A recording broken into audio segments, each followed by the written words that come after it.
All right, well, it's great to be with you all today. So I would love to start with just hearing where you all are working. This is my first time at Urban Workers Retreat. So I'd love to just hear just some city names or urban area names where you all located. Just popcorn it out. Altoona, York,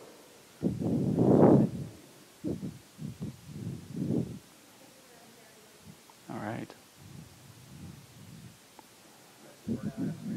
Mifflinburg, Middletown. All right. Any others?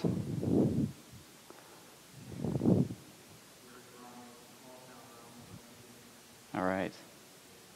Great. Well, I don't know about you all, but as a young man, I grew up with kind of a skewed view of missions. At least retrospectively, I see it that way now. I saw mission work as something that people went and did. And multiple times a year, our church would host missionaries or foreign workers at our church. And I still remember sitting in the pew as a young man, as a child even, and being transported to these other places through the stories, the pictures, the videos that were shared.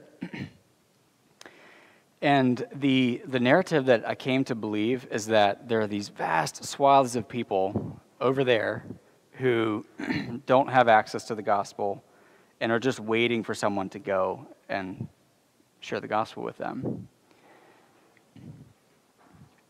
God called some people to go, but the majority he called to stay here and live the good life. That was kind of my impression at the time. In 2014, though, God started to crack the veneer of that understanding when I spent 4 months in Thailand at IGO. And this was kind of my first time being exposed to the masses of people who are lost. One experience is still burned in my brain. We were in Kathmandu, Nepal, and it's a Hindu nation, and Hindus have a practice of burning bodies after the person dies as a part of their rituals. And I still remember seeing the funeral train, if you will, these people wailing and just the hopelessness and darkness in their eyes as they prepared to put their family member on the pile of wood and then light it on fire and then later push it into the river. It just burned in my mind. And when I came back to the States, I couldn't shake those things. And jumping ahead in the story, in 2018, so almost 5 years ago, my wife and I, we had been married a year and a half at that point, moved to Boston. I studied at Sattler College, and our goal was to prepare for ministry, to prepare to go over there. And it was through a series of closed doors in my senior year, so a year and a half ago, that it became apparent that going over there was not what God had for my wife and I.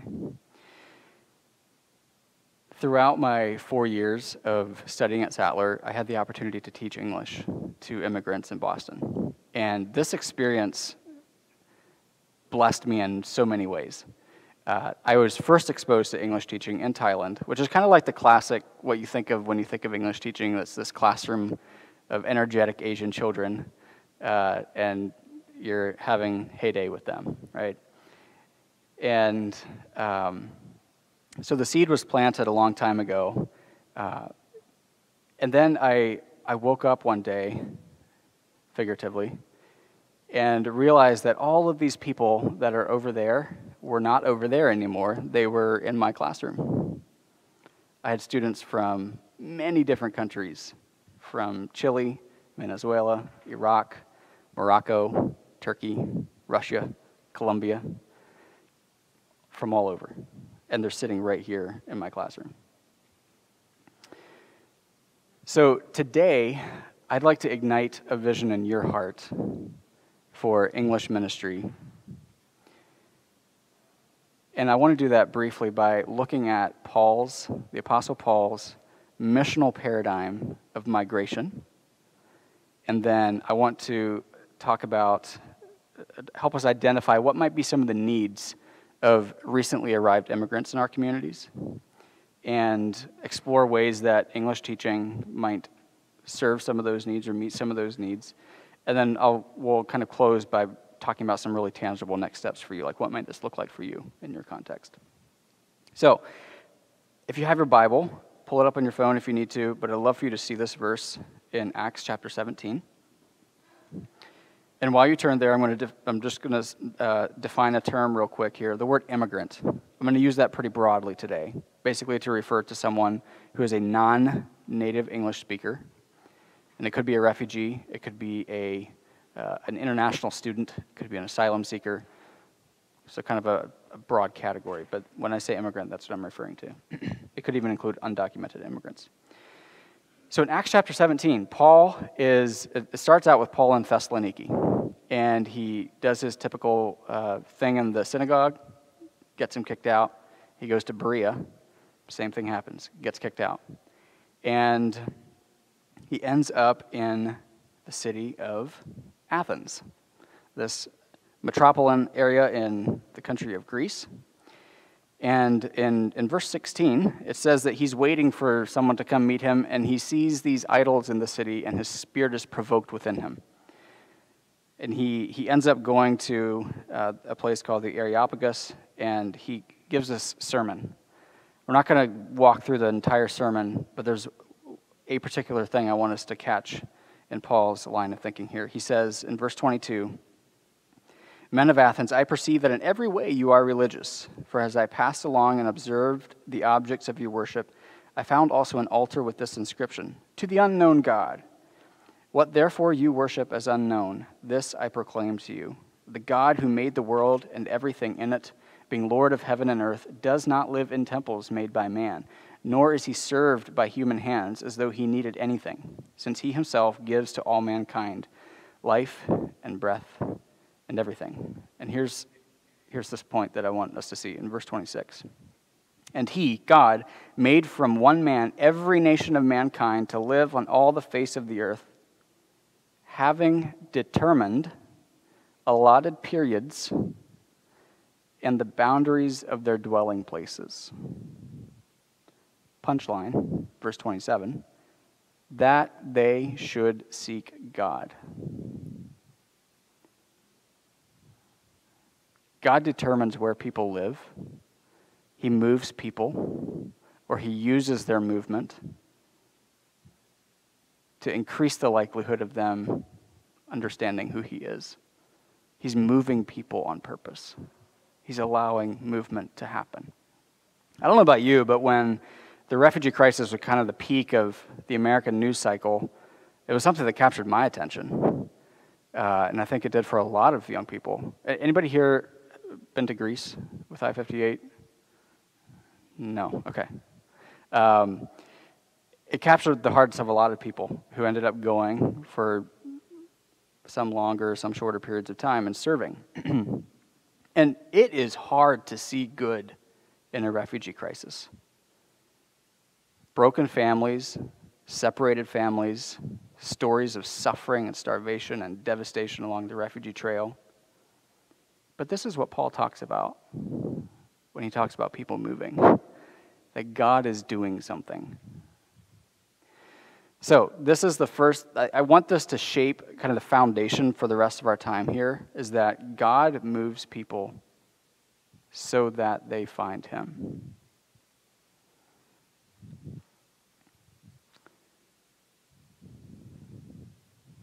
Let me give you an example of this. A year and a half ago, fall of 2021, a young man from China arrived in Boston. And he's walking down Pleasant Street, and he looks up and he sees a sign for the Bridge English Training Center. It's a ministry run by a local church that I'm a part of. And he says, "Oh, English classes." He can kind of speak English. Chinese people can often read English pretty well, but communication is really difficult for them because of their education system. And he's a grad student. He comes to the Bridge, and long story short, about 5 months later, is baptized as a believer and joins the church.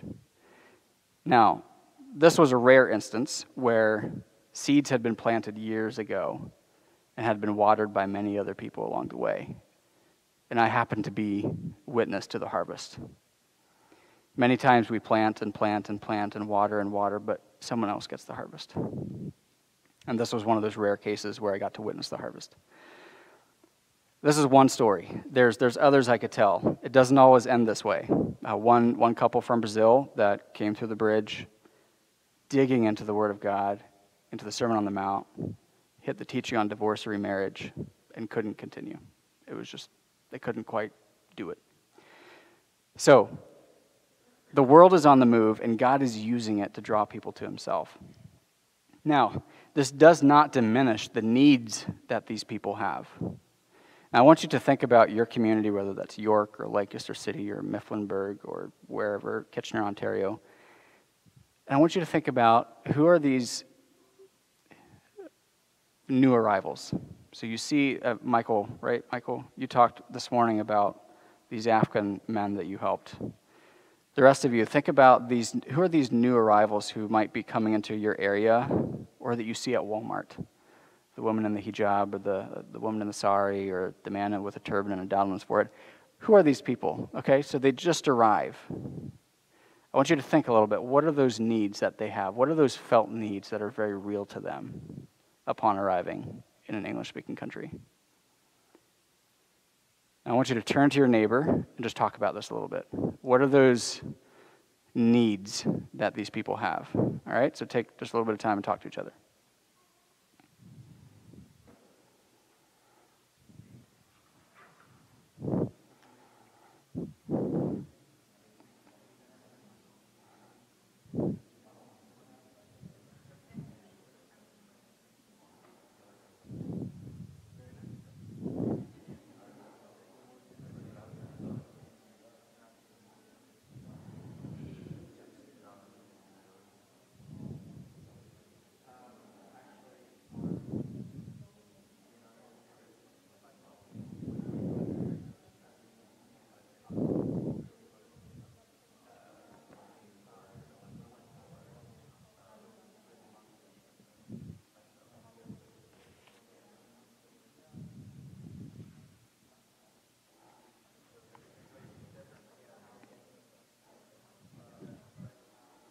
All right, let's now regurgitate those back up to everyone.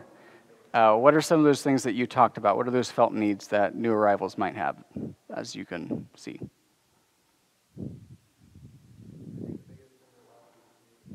Loss of community.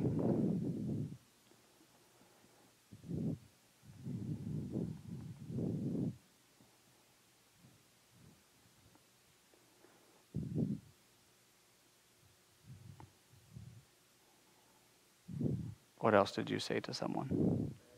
Friends, yeah. And I'm guessing you're meaning like a lack of friends, like, yeah. Sorry? Housing, absolutely. Job.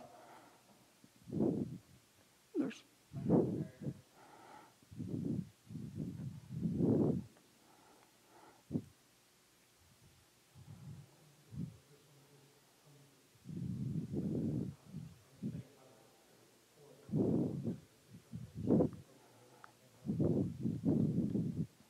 Yeah, they don't have a guide.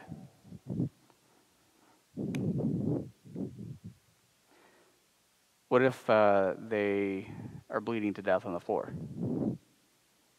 Do they know how to call 911? Probably not. Or navigating the healthcare system at all. Or if your city has public transportation, oh boy, how do you navigate that? There's even some more basic ones like shopping. How do I find food from my country or something that's remotely similar that gives me some sense of comfort and semblance of home? How do I access benefits in my city? How do I get a library card or a membership or food stamps? Now, granted, there are resettlement agencies that often help with these kinds of things, but people slip through the cracks. A year ago, I had the opportunity to help facilitate a church effort to resettle two families in our general community. And wow, the needs are incredible, even to this day. You know, they've been in Massachusetts for over a year now, and there's still really no concept of the formal financial system in America. What's a credit score? Why do I need credit to buy a house? Like, can't I just do something and make a friend somewhere? And why do you eat at a table? I eat on the floor with my fingers. And you don't put your shoe on my floor cloth. All of these differences, right? These things that are so different. This matrix here comes from Andy Crouch in a book called Weak and Strong. On the vertical axis, we have a high capacity for meaningful action. I can do something about my life. I can do something about my situation. Low capacity for meaningful action, I have very little control over what's going on. Horizontal axis, I have low exposure to risk. There's not a lot of risk in my life. To the right, a lot of risk in my life.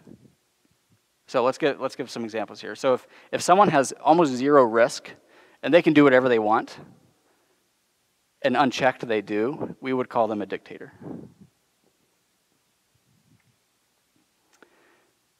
The friends that we've been describing here fall into this category, where they have very little capacity for meaningful action, and they are exposed to immense risk. They don't have access to the financial system. They don't have a guide to show them around the community. Loss of community. How do I find a house? How do I keep my lease? How do I pay my utility bill? How do I find the money to pay for my utility bill? There's incredible risk, and we would simply call this suffering. I'll fill these in, but we're not going to necessarily talk about them today. The classic example Crouch gives of withdrawn is video games. There's basically zero risk in me playing a video game, and I don't have a lot of capacity to actually make meaningful impact on the world. So kind of an example of that. Flourishing is someone who is able to bear immense risk, but also has the capacity to meaningfully act in that world. Think about Jesus as the Son of God, but he takes on this incredible risk of being human.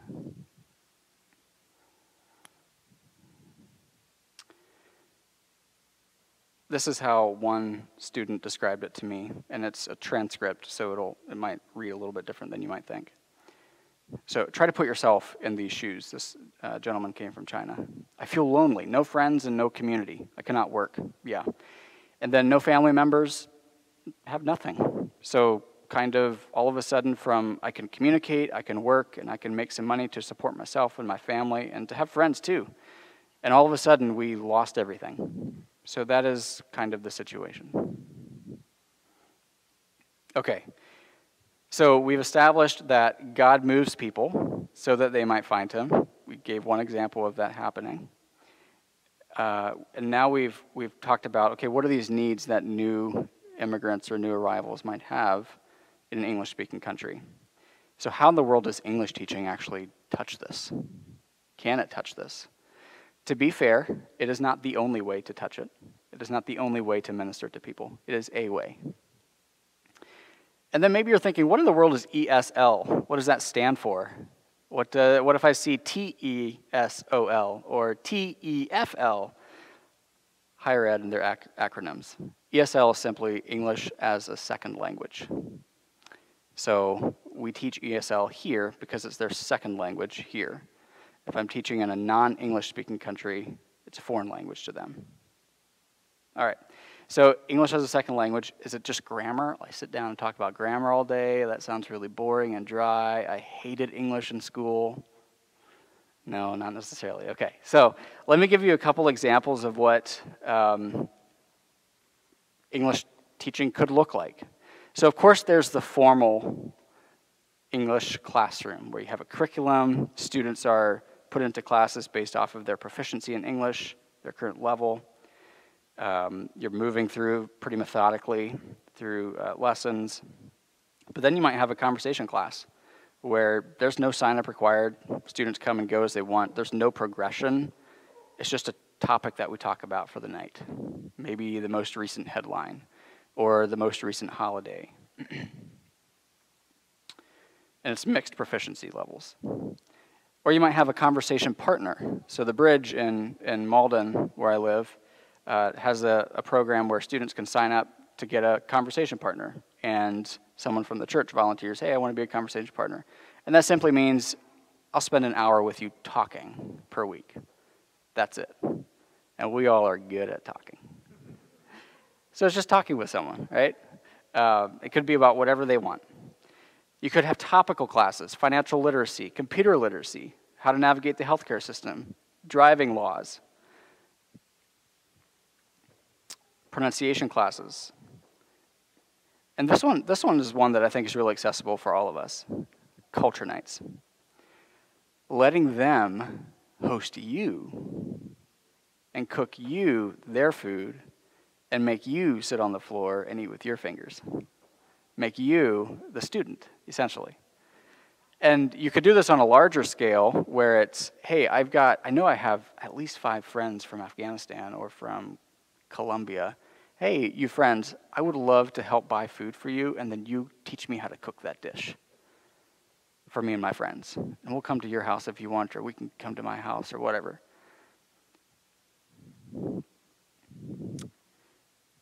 Okay, so those are some examples of English teaching activities.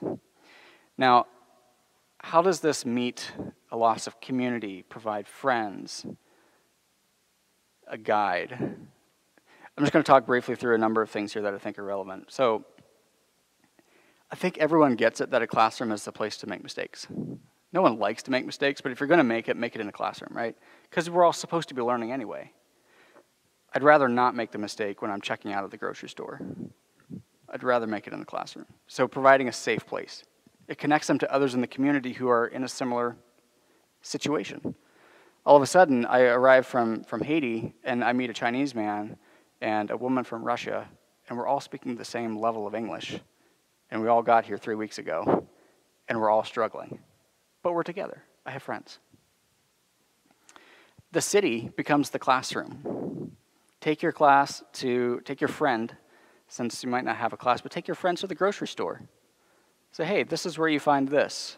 If you're looking for international spices, check this aisle out. Or, better yet, find the international store, the little hole-in-the-wall place that nobody in the city knows about, and take them there. Adult learners are very different from children. They're hard to impress. They don't say wow as quickly. I taught 7th and 8th grade for a number of years and then taught English to about that age group for the first time. That was my first exposure. And then I started teaching adults, like, this is so boring. Like, they don't get excited about anything. And I like to be excited about things. But they have some really powerful things going for them. One is they are motivated to learn English. And it is so relevant to their life. They can walk out the door and use it. And 2 is that they are their own curriculum. They've got decades of life experience that they can talk about for hours. You don't have to feed them information to talk about. They have the information. So then we just need to become excellent question askers. Teachers become trusted friends. In this situation, I wasn't teaching this family English, but I had been working with them for a while to help find a house and get furniture and all that.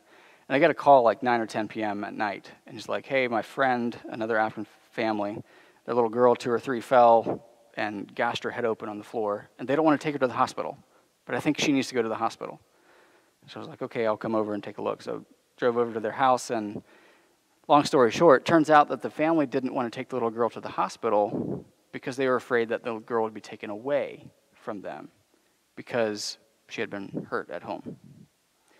These little misunderstandings that we don't know about until they happen. Okay, I'm going to skip ahead here to offer some ideas for what it might look like for you to start doing this. Simply put on a pair of observation glasses. Notice the new people in your neighborhood. the new family that moved in down the street, and be the first to welcome them. Be the host. Find places where English classes are already happening. A lot of libraries do English classes or offer them. Go volunteer. Sit in on a class. See once what it's like. Explore it. Maybe it's for you. Maybe it's not.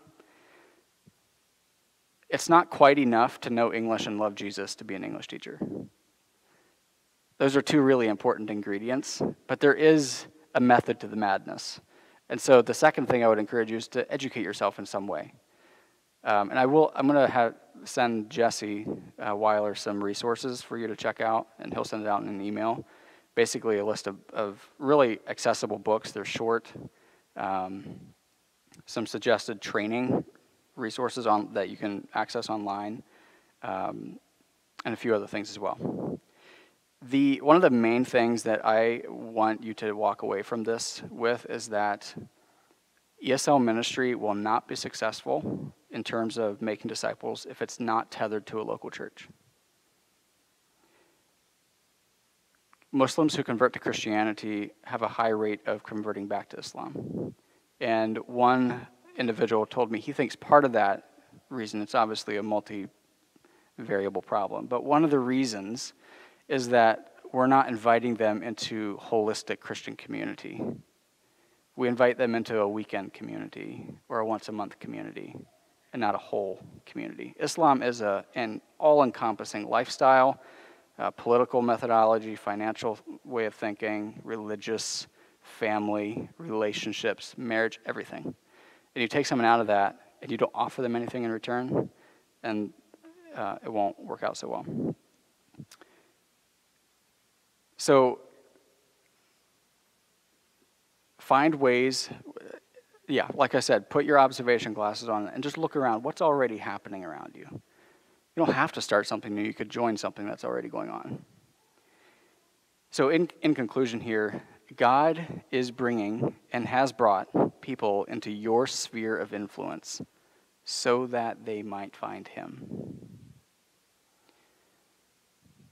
These are beautiful people from all around the world, and they come to cities because that's where the resources are. That's where the people are.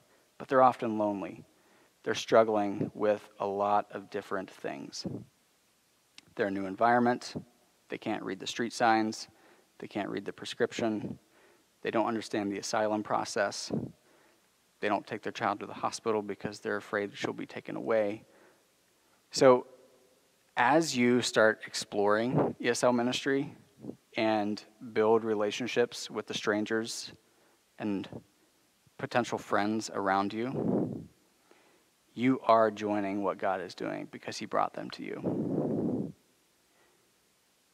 so that they might seek him. All right, we will, if there's any questions, I'd love to, what time are we supposed to stop here? 9 minutes, okay. I had the time off. I thought it was supposed to. Happy to. What questions do you all have?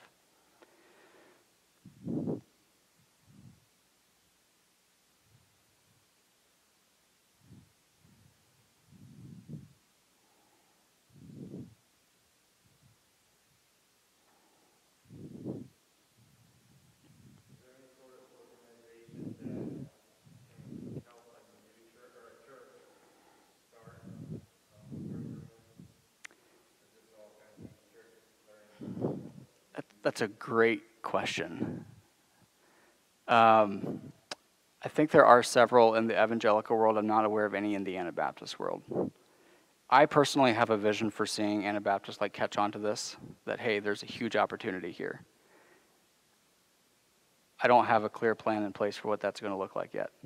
I know that there is some Anabaptists in Thailand who have talked about creating some, more of a resource database for English teachers. That's the closest thing I've heard to that. But I will offer myself as a resource. I don't feel like I'm any expert, but I have some experience and I'm hoping to pursue some further education in the field. So if anybody's interested, I'd be happy to talk more.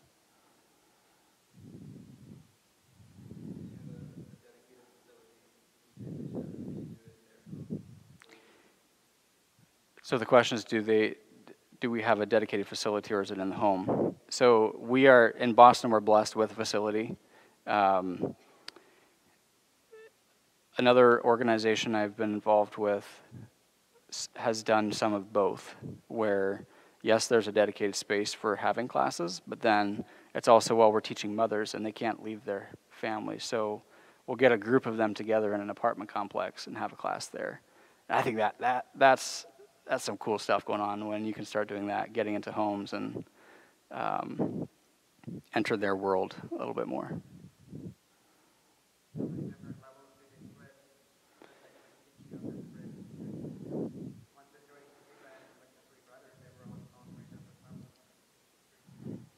Yeah.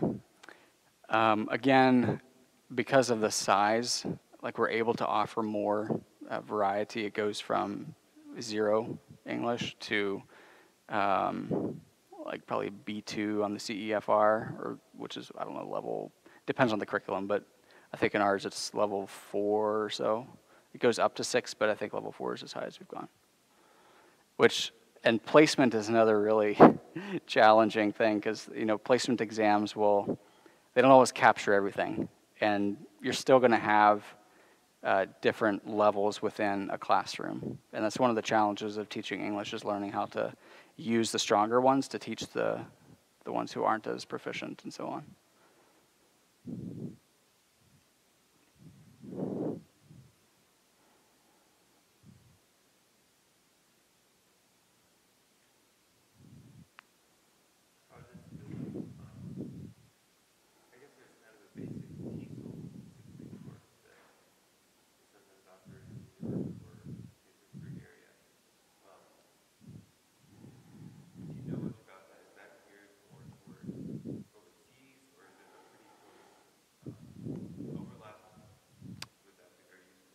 Yeah.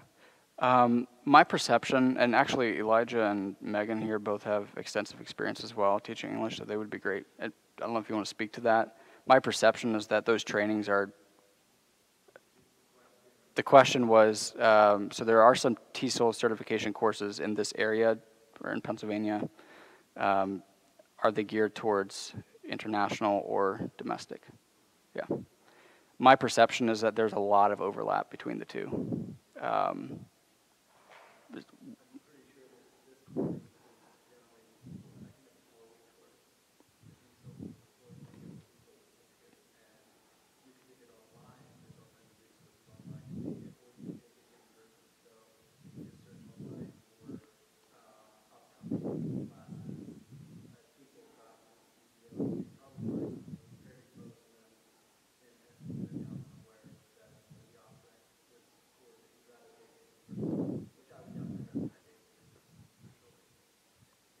I did one online, and I would second that. And also, you have to be aware of scams. Like, if it's not about 120 hours or over 100 hours worth of work, like, it's probably not legitimate. And if you're not paying anything for it, it's also probably not legitimate. Like, it does cost something, typically. At least that's what I found.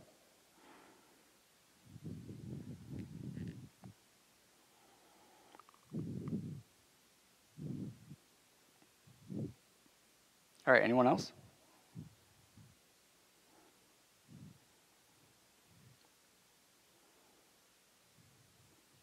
I'll mention the titles of a couple books here that I found helpful. I would say 2 of the key ones, if you will, are, the one is called Teaching English in Missions, Effectiveness and Integrity by Jan Edwards Dormer. Donald Snow is kind of an old classic. His is called English Teaching as Christian Mission and Applied Theology.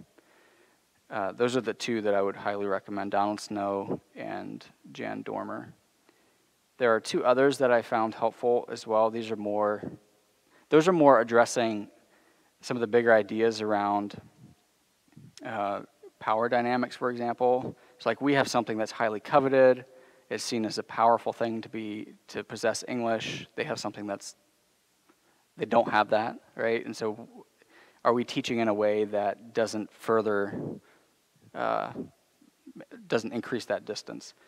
But then these other two are more, I guess, practical. The one is by Kitty Perkison, Professional Guidelines for Christian English Teachers. And then the last one is called An ESL Ministry Handbook by Michael Pasquale. And I put together my own handbook, and I'll send it out as well to you all. Basically, here's how to get started, and it starts with education. And here are some ways to do that. Here are some courses you could take, and then if you actually start doing something, here are 5 key things that effective ESL ministry should have, in my opinion. So.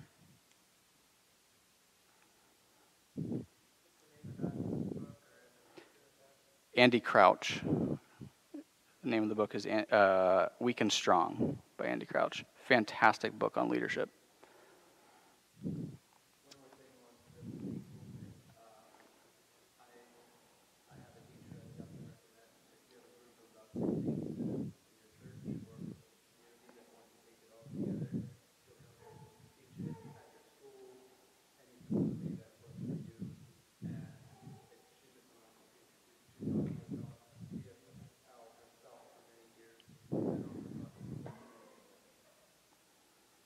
So Elijah's saying that he's got a teacher who could come to you if you've got enough students. So talk to Elijah Zimmerman. All right, we'll wrap there. Thank you all for your attention.